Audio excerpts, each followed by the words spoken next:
మహాజ్ఞాని ఆధ్యాత్మిక యోగి పరమహంస యోగానంద రెండో భాగంలో కొన్ని విషయాలు తెలుసుకుందాం. ఈశ్వరుడు మానవులందరినీ తన ఉనికికున్న అపరిమిత ఆనందంలోంచి సృష్టించాడు.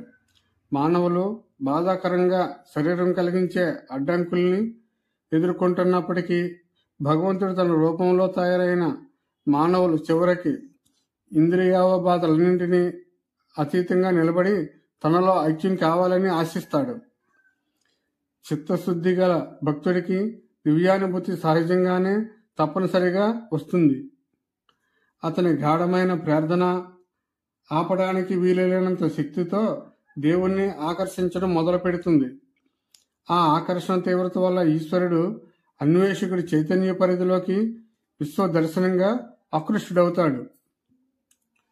కలిగిన ప్రతి కష్టానికి ఆయన దగ్గర నుంచి అవసరమైన సమాధానం తక్షణ మార్గనిర్దేశ రూపంలో ధ్యానంలో లభిస్తుంది.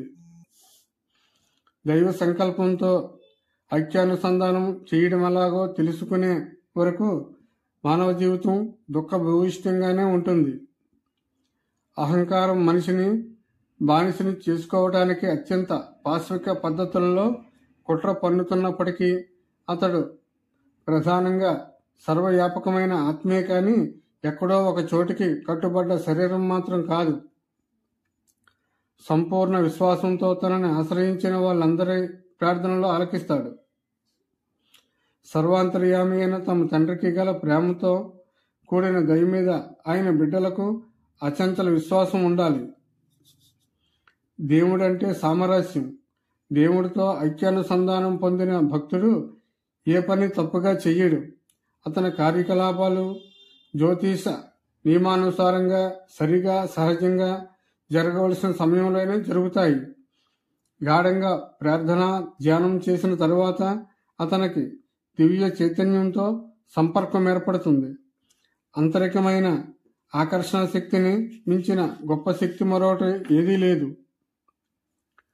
దైవ రక్షణ మీద విశ్వాసం, మానవుడికి దేవుడిచ్చిన సంకల్ప బలాన్ని ఉపయోగించుకోవటం అన్నవి రెండు గ్రహస్థితిలో ప్రభావం కన్నా ఎక్కువ బలిష్టమైనవి.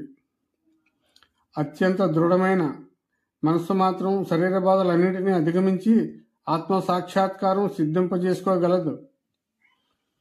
అజ్ఞానం కారణంగా ద్వంద్వభావం ఉన్నప్పుడే సమస్త వస్తువుల్ని ఆత్మకు భిన్నంగా చూస్తాడు మనిషి.